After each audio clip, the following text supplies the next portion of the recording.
In sports, no one expects an athlete or a coach to die. Yet both of these tragedies happened to a team where I served on the staff.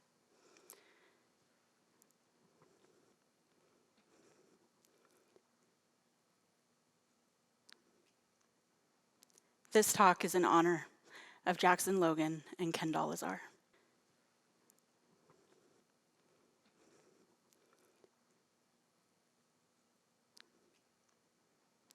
As the team's certified athletic trainer and head of medical staff, I often led training drills to practice responding to a medical crisis. My education taught me CPR, how to design and practice an emergency action plan, how to treat sprains and fractures, but my training never taught me how to respond to an athlete death. Early in my career, one of our athletes died during a game.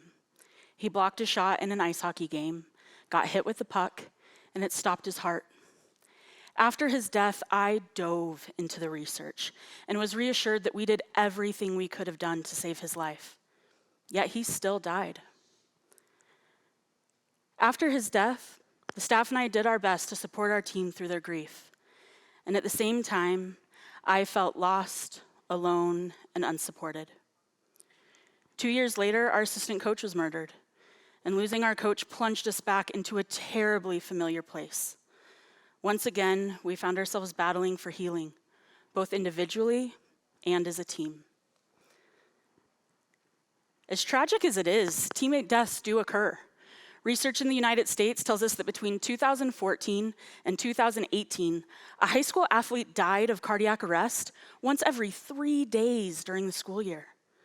Sports physicals started to include cardiac screenings, which did help to identify potential health concerns, but this has not completely prevented athlete death. In 2022 alone, at least 22 high school athletes died, and there have been over 1,700 athletic deaths since the year 2000. This astonishing number does not take into account deaths from other causes outside of athletics, such as car wrecks, suicide, recreational accidents, and other medical causes. Youth, college, adult, and professional athletes are also at risk of dying. It isn't a matter of if teammate death will happen. Statistically, it's a matter of when.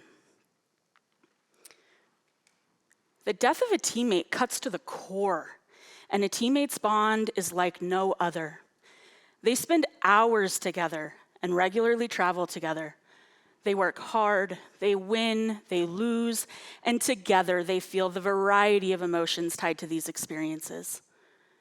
The death of a teammate, especially for youth, high school, and college, is often the first close loss for many athletes, which can make grieving and healing incredibly difficult. You see, teams take care of each other, both on and off the field. The goal of athletics is to be the strongest and to win, and team relationships are built around working together towards this goal. Athletes are seen as the epitome of health, which can make death especially shocking.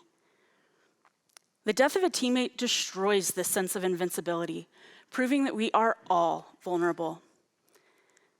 After a death, sports continue on. Games are rarely canceled. And athletes, coaches, and staff are expected to finish their seasons and perform well, even while grieving and healing. The death of a teammate is tragic, and the grief ripples to the athlete's family and friends, players, staff, team parents, community members, and fans. With as often as this happens, we need to be prepared. There are 3 main ways to prepare for teammate death and promote healing after. Have an emergency action plan and a medical team in place. Support individual needs of grieving and healing, and create a culture of emotional and psychological safety long before a crisis occurs.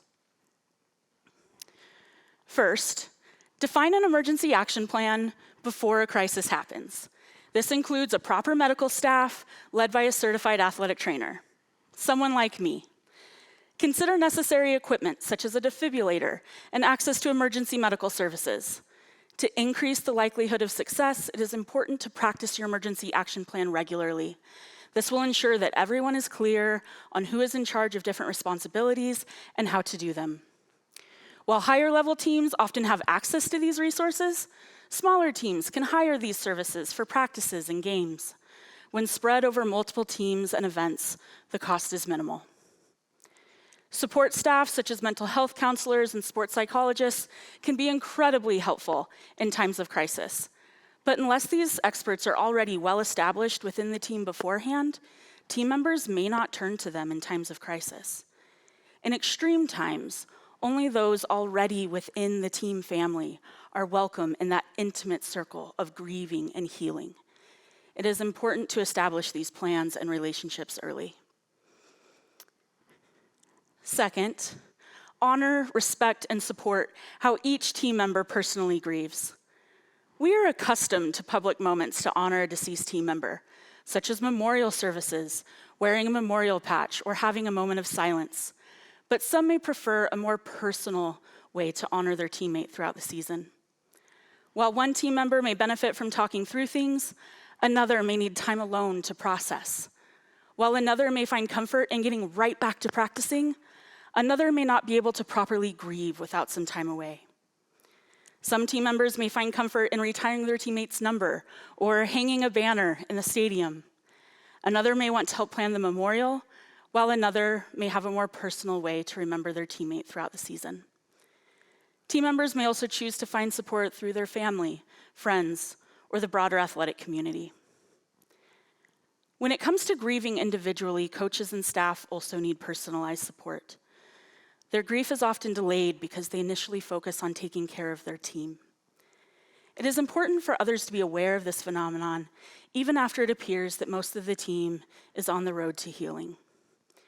Because of their leadership role, coaches and staff have additional responsibilities that can make grieving and healing uniquely difficult. Coaches and staff may benefit from speaking with a trusted mentor who can support them through these challenging circumstances. Please check in with your coaches and staff. Simply asking them how they're doing and giving them space for continued grieving and healing can help. And finally, create a culture of emotional and psychological safety long before a crisis occurs. If we want to have the benefits of a team family, we have to ensure that the family dynamic exists in hard times too. If team members do not feel safe grieving with the team, they'll have to turn elsewhere for support, or may not get support at all. A truly supportive family dynamic requires a team culture of safety and trust. In this culture, individuals must be able to ask for what they need during a crisis. All members of the team, regardless of their position, must be able to express their feelings without fear of retaliation. To build this culture, coaches and staff must lead by example, not using fear or punishment as motivation.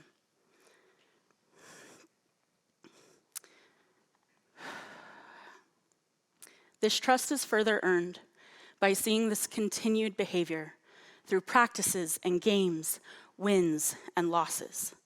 This culture of emotional and psychological safety allows team members to turn to their athletic family for strength and understanding through their common experience.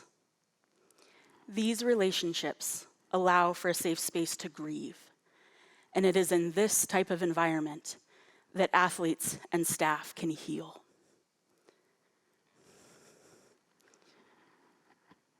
While we hope for the best, the truth is that for some, teammate death will occur.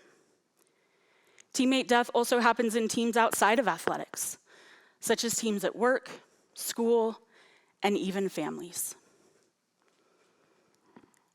Losing one of my athletes changed me forever. And the grief has never completely gone away. But I know that with preparation, we can be equipped to progress through the grief and into the healing that can happen after losing a teammate. Let's do the work now to ensure we all have the support we need if and when teammate death happens to us.